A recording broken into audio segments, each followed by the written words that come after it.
Horror कहानियां थी। कौन थी वो? मैं 8 महीने की प्रेग्नेंट थी और अपनी डिलीवरी के लिए अपने मायके गई थी। माँ ने मुझे फोन पर बताया, घर के पीछे की तरफ जो खाली जमीन थी ना, वहां पर एक नया कमरा बनवा लिया है।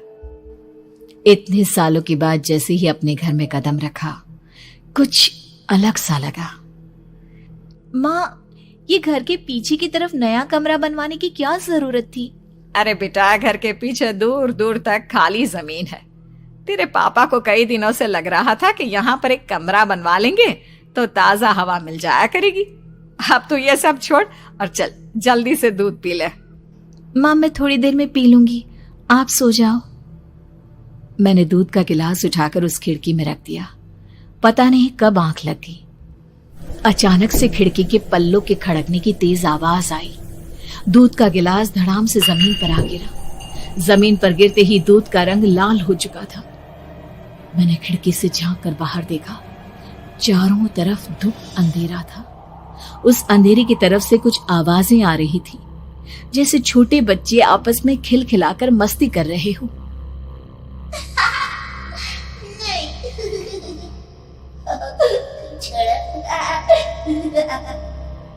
इतनी रात को इतने घनघोर अंधेरे में बच्चों की आवाज कैसे आ रही है? घड़ी में वक्त देखा तो ठीक 12 बजे थे। देखकर मैं सन्न रह गई। बुरी आत्माओं और भूतों की कई कहानियां मैं सुन चुकी थी। वक्त भी कुछ ऐसा ही था। ऊपर से मैं प्रेग्नेंट। सुना था कि ऐसे वक्त में अक्सर बुरी आत्माएं औरतों का पीछा करती है, तो क्या मेरे पीछे भी? पसीने से तरबतर बड़ी मुश्किल से, जैसे कांपते हाथों से मैंने उस खिड़की को बंद किया। जल्दी से जल्दी उस कमरे से बाहर निकलकर माँ के पास जाने के बारे में सोचा, लेकिन जैसे ही दरवाजे की तरफ पलटी, लगा कोई साया हवा की स्पीड से दरवाजे के सामने से गुजर गया। मेरे गले में अटक कर रह गई। मैं जोर से चीख कर माँ को बुलाना चाहती थी, लेकिन वो आवाज खुद मेरे कानों तक नहीं पहुंच पा रही थी। तो माँ तक कैसे पहुंचती?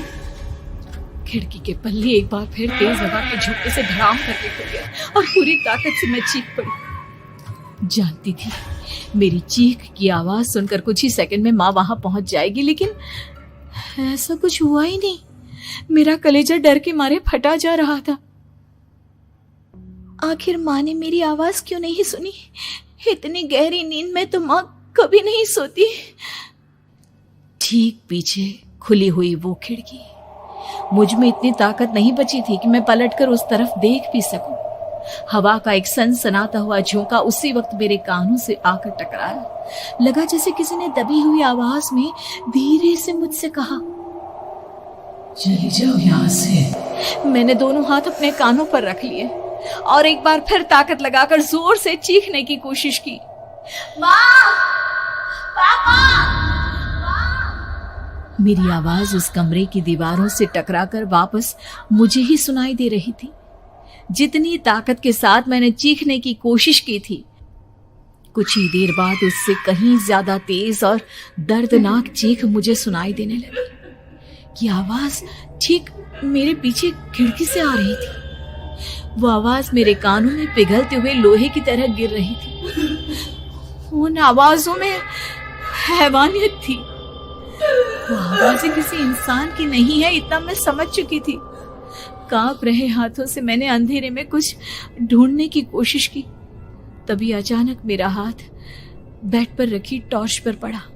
किसी तरह ताकत लगाकर टॉर्च का बटन ऑन किया, लेकिन ये क्या? सामने दरवाजे पर 3 छोटी लड़कियां खड़ी हुई थी। उनके हाथ में स्टील के चमचमाते हुए चाकू थे। मैं घबराकर लड़खड़ाई और पीछे की तरफ हटी, लेकिन तब तक वो मेरे पास आ चुकी थी। उनकी गर्दन टेढ़ी थी और उनके हाथों के वो चाकू मेरे पेट को निशाना बनाने को तैयार। मैं जोर से चीखी, नहीं, छोड़ दो मेरे बच्चे को, मत मारो, मत मारो, छोड़ दो मेरे बच्चे को। सोनाली, क्या हुआ बेटा? तू इतनी डरी हुई क्यों है? उठ बेटा, क्या हुआ? हड़बड़ाकर मैंने अपनी आंखें खोली। देखा तो दिन निकल आया था। माँ मुझे जगा रही थी।